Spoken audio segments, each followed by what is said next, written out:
Hi guys, welcome back to my channel. For those of you who are new here, my name is Amber. Today we're doing our February wrap up and our March TBR. We're gonna go in order of when I read the books. So starting off is the Book of Azrael by Amber Nicole. This got 4.5 stars for me. I'm obsessed. So 1,000 years ago, Diana gave up her life in the deserts of Eoria to save her dying sister. She called upon anyone who would listen, not expecting a monster far worse than any nightmare to answer. Now she does what Caden asks, even if it means securing an ancient relic from the very creatures that haunt her. A king thought long dead and long forgotten. In the old world, his name is Samkiel. In the new world, it's Liam. But one title remains true throughout time. He is the world ender, a myth to his enemies, a savior and king to those loyal to him. After the Gods' War, he locked himself away, hiding from the world. He denied his crown and responsibilities, leaving the very ones who needed him most to deal with the fallout of the death of their homeworld. Now an attack on those he holds dear sends him back to the one realm he never wished to visit again, and into the sights of an enemy he thought imprisoned eons ago. Now, enemies older than time must put aside their differences and work together in hopes of saving both their world and every realm in between. Diana is probably one of my most favorite female main characters ever. She is sarcastic, and it had me laughing out loud way too many times to count. She was absolutely hilarious and did not take shit from anyone, and I absolutely loved her. I need to get back into this world and get on to the next book ASAP. There is really good banter, really good tension, slow burn, enemies to lovers. The world setting was phenomenal. Super magical, ethereal on the one hand, but also you had that urban setting. I also loved Liam. He's very grumpy and broody in the beginning, but then you kind of get more of his personality as this goes on. Really just everything about this. Highly recommend this. There are 3 books out currently for this. The 4th one comes out this year. I feel like I've heard that there's going to be 7, but as far as I knew, there was only going to be 4, and that the 4th one that's coming out is the last one, so I don't really know. I need to do more research behind that.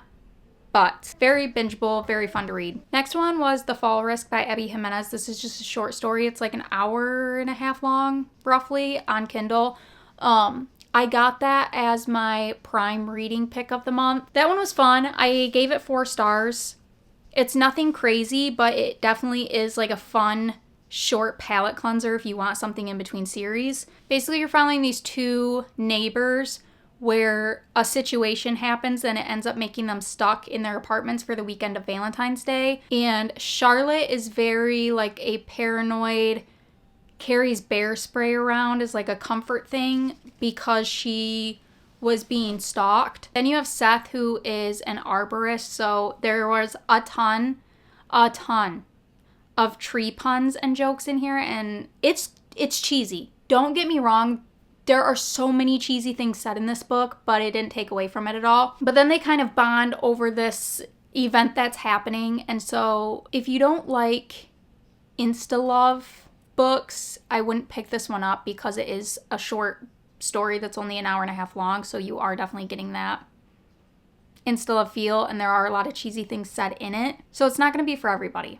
But if you like Abby Jimenez, definitely pick it up because it was a fun read. Next up, we have The Do-Over by Lynn Painter. I started this on Valentine's Day. I think I finished it in a day, which is very fast for me. I am kind of a slower reader, but I definitely binged this and had such a fun time reading it. I gave this 4.5 stars. I knew going into it that this was YA, and I don't really know why I expected them not to be in high school, but they are. So that kind of took away from it for me a little bit. I got used to it, but it still just kind of threw me off a little bit. It's definitely an older YA. I would not recommend this to someone that's 13, 14. I definitely would recommend this more to 16 plus because there are, I don't remember, there's obviously no spicy scenes, but there is kind of older language used in this, which again, I wasn't fully expecting, but it was just such a fun, lighthearted read. In this one, you're following Emily, who on Valentine's Day ends up finding out that her boyfriend is cheating on her, and then she goes to her grandma's to kind of just deal with the crappy day, and when she falls asleep, she wakes up the next day and it's Valentine's Day all over again. So she's stuck in this time loop of every single day having to go through Valentine's Day and witnessing her boyfriend cheat on her again. But during all this, she keeps running into Nick, sometimes literally. And so you're kind of following them getting to know each other, but obviously he doesn't remember the days that they spend together like she does. And then the end of this just says, how many days can one girl spend passively watching her life go up in flames? And when something good starts to come out of these terrible days, what happens when the universe stops doling out the do-overs? The biggest thing that got me in this is, I shouldn't say the one thing that got me. I was a little bit disappointed with the ending to this because there's like that third act, not breakup, but like problem that forms. And I didn't like the way that the male character went about it and like the time frame of it. The ending still is cute and you still get that happy resolve at the end, but there's just a little bit that annoyed me. Her parents suck in this. Her first boyfriend, obviously, going into that, you know he's gonna suck in this. But overall, super fun, enjoyable, lighthearted, quick read. It was perfect for Valentine's Day. So if you are gonna pick this up, I would recommend waiting until Valentine's Day to read it because it's perfect for that. Oh, also with this, you probably can't see perfectly, but this book had me tapping a lot. Then I read One for My Enemy by Olivia Blake. This one in the do-over I read, and the fall risk I read in a reading romance for a week. So if you want like full deep dive into my thoughts and feelings on those 3 books, make sure to go watch that video.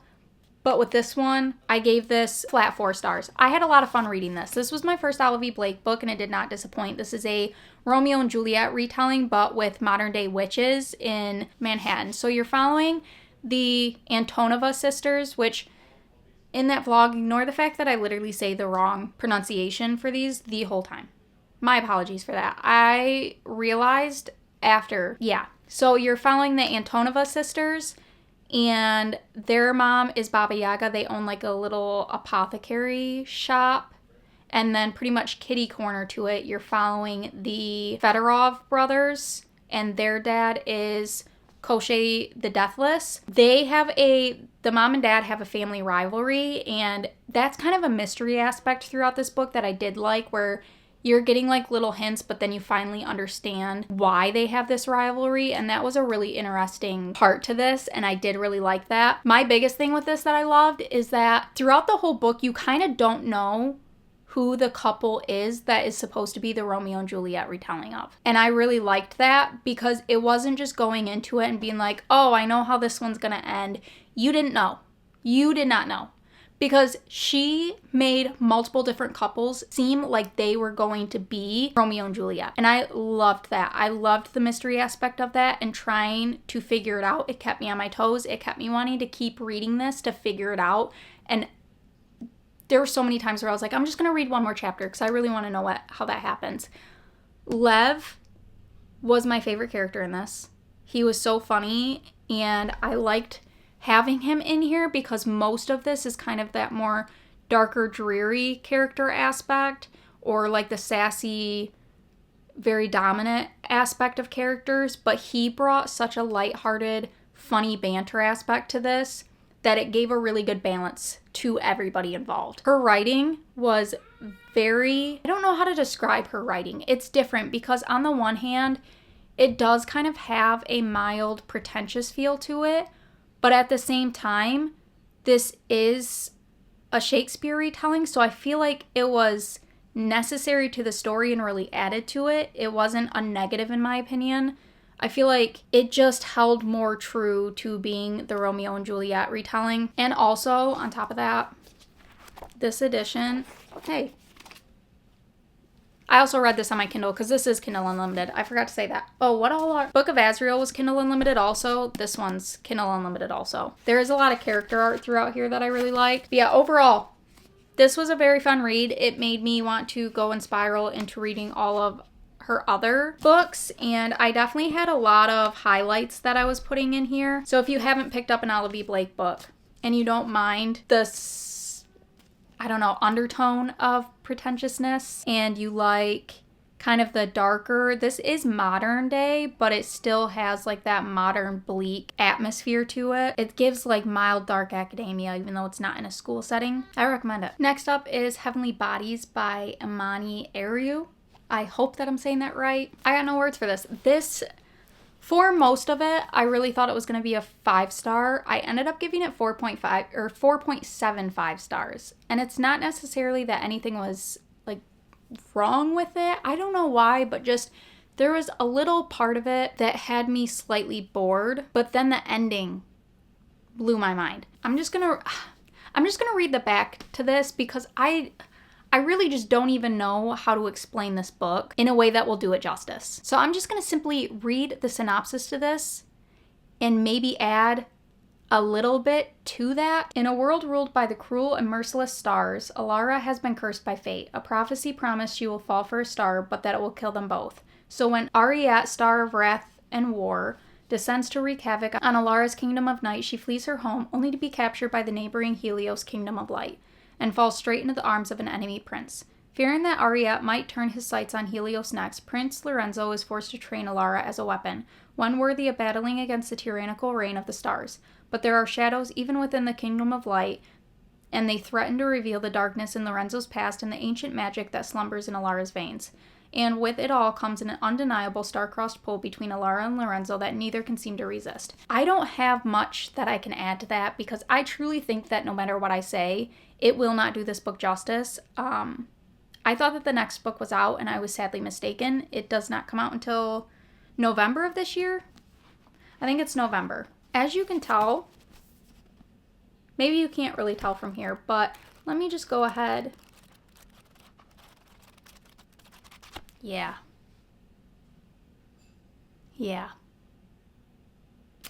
Whole lot of tabbing and underlining in this book. I couldn't get enough of this. It was just too good. The banter, top tier. The slow burn, top tier. The setting of this whole entire book, again, top tier. The plot to this, again, top tier. I got nothing bad to say about this book. There was a small section that I got mildly bored with, but the ending to this, so many plot twists. It was just straight up giving me whiplash. None of it I could have even guessed. None of it. Jaw on the floor for half of the ending. I was like, hold on. What? What I do like is there's a cliffhanger to this, but it's nothing over the top. So it's enough to where I really, really want to read the next one, but it's not to the point where like I was irritated that I have to wait for the next one, you know? It was a good cliffhanger. It was a good ending. And I am extremely excited to continue with this. This was so good. So good. If there's one book out of this whole entire thing that I'm going to recommend to you, it's going to be this one. This is a romantasy. It mixes magic and Greek mythology very well. Very well. I loved it. And then also, I am in the middle of reading Powerless by Elsie Silver. I'm 50% of the way through, and today is the 26th. So this one, I know that I'll finish before this month is over, but I won't be able to give my rating now, so I guess that's going to have to be in next month's rating. I know that I'm not going to rate this 5 stars. I'm having a fun time, but it's kind of how I felt with Flawless, where I really am enjoying it, but it's not over the top for me. There's like a mystery aspect to this that's good. The banter's good. Sloane and Jasper have a really good banter back and forth. Harvey is the star of the show again. He's so funny. Straight up just, he's not mentioned often, but every time he is, he makes me laugh. So I'm enjoying this. It's fun. But yeah, that'll have to go maybe in next month's wrap up. I'll put what I ended up giving that. Oh, apparently I read another one. I don't remember reading that this month. I could have swore I finished that last month, but let me pull it up. Oh, I did read that this month. Okay, the first book that I actually read this month was My Wife by Karen Hart. I gave that 3 stars. I don't really have much to say about this other than it was fairly fun, but I don't think I'd necessarily recommend it. It is a slasher romance. It reminds me if you took like Scream and Friday the 13th and kind of mashed those two together. It kind of gives those vibes. You're following Cynthia, and her husband ends up dying in a car crash at 23. And then she ends up a couple years later with his best friend, and they are going on like a trip to this little island for the weekend, or for the week. I think it's for the week with like a group of their friends, but then every person there starts dying one after the other, like being murdered. I don't have much to say. I mildly saw the ending coming, not fully. There definitely is like a plot twist at the end, but it's just, I don't know. I just did not click with it. I really didn't care all that much about any of the characters. It is kind of faster paced, which was nice, but yeah, I don't even know if I'd really give it 3 stars. That probably would have been more like a 2.5 star. There just was really nothing over the top great about it to me. I don't know. I just didn't click with it. So on to last month's TBR was The Book of Azrael, My Wife, The Do-Over, Heavenly Bodies, An Ember in the Ashes, The Last Letter, One for My Enemy, and Powerless. Out of those 8 books, I finished 5 of them. Really, I'm going to finish 6 of them because I'm in the middle. I'm 50% of the way through Powerless. So that just leaves An Ember in the Ashes and The Last Letter to ones I didn't get to. I really want to read An Ember in the Ashes, but I'm in the middle of so many series that I really just don't want to start another series. I want to, this month, focus more on the series I'm in the middle of and try and get through a couple more of those, because a lot of the books that are on my physical TBR are the first books in series. And a lot of them are long series. So, with that being said, let's get into March's TBR. I don't know if I want to use my TBR jar because I really just want to pick series that I'm in the middle of. On my Notions app, I've put every single series that I'm in the middle of into different categories of like ones that maybe I'll be interested in and maybe eventually I'll get to them, but they're not really a high priority. Then I have like the medium priority where they're ones that I want to get to fairly soon, but again.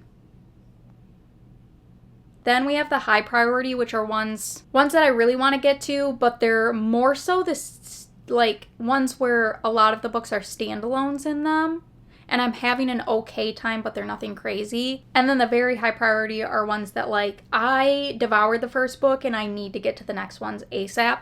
So I kind of want to go through on that very high priority and just pick books from there to continue on. So I think that's what we're going to do. So I think starting off, I'm going to pick 6 of these, so long as the next book is actually already out, because there's quite a few of these where the next book isn't even out yet. I think first off, I'm going to go with the Plated Prisoner series. So I'm on book 4. So our first one for this month is going to be Glow by Raven Kennedy. That's on Kindle Unlimited. Then the next one is going to be Gods and Monsters by Amber Nicole, which will be the second book to the Book of Azrael, which is The Throne of Broken Gods. I guess a lot of these, just the next ones aren't out, so I can't even really continue on with it. So I guess I'll pick the next one after Powerless. So the next one I'll do will be Reckless by Elsie Silver, and this is the one that's following Theo. I guess we will use the TBR jar for the last 3. I'll pick 6 books total. A fantasy book, a fairy tale retelling, and a dark romance book. Okay, so for a fantasy book, I'm going Long Live Evil by Sarah Reese Brennan.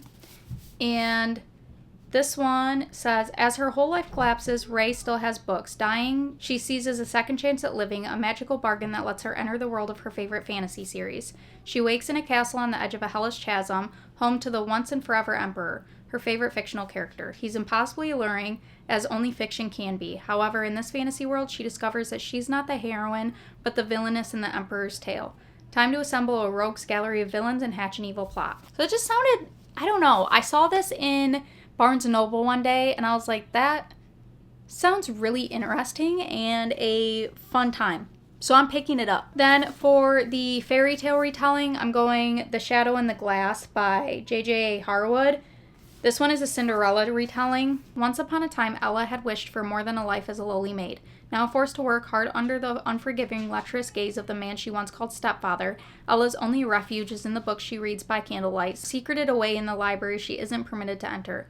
One night, among her beloved books of far-off lands, Ella's wishes are answered. At the stroke of midnight, a fairy godmother makes her an offer that will change her life. 7 wishes, hers to make as she pleases. But each wish comes at a price, and Ella must decide whether it's one she's willing to pay. Then, for a dark romance, I'm going A Touch of Darkness by Scarlett St. Clair. This one, Persephone is the goddess of spring by title only. The truth is, since she was a little girl, flowers have shriveled at her touch. After moving to New Athens, she hopes to lead an unassuming life disguised as a mortal journalist. Hades, god of the dead, has built a gambling empire in the mortal world, and his favorite bets are rumored to be impossible. After a chance encounter with Hades, Persephone finds herself in a contract with the god of the dead, and the terms are impossible. Persephone must create life in the underworld or lose her freedom forever. The bet does more than expose Persephone's failures as a goddess, however, as she struggles to sow the seeds of her freedom. Love for the god of the dead grows, and it's forbidden. Overall, I am pretty excited about all the books that I got this month. I think that Glow and The Throne of the Gods are probably the two books that I'm most excited to get to, just because they're ones that I've been in the middle of, that I've been wanting to pick up the next one. I feel like the biggest reason I haven't picked up Glow yet is because those last 3 books are just chunkers, and that intimidates me, and I'm nervous about them.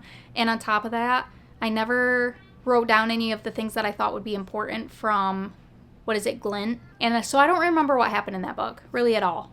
I remember, I think the ending, and that's about it. So I'm a little nervous to get back into that. Hopefully I can find, a spoiler video that explain that more. Let me know what books you read in February and what books you're looking forward to picking up in March. And thank you guys so much for watching. Make sure to like and subscribe to stay up to date with all my future videos, and I hope to see you in the next one. Bye!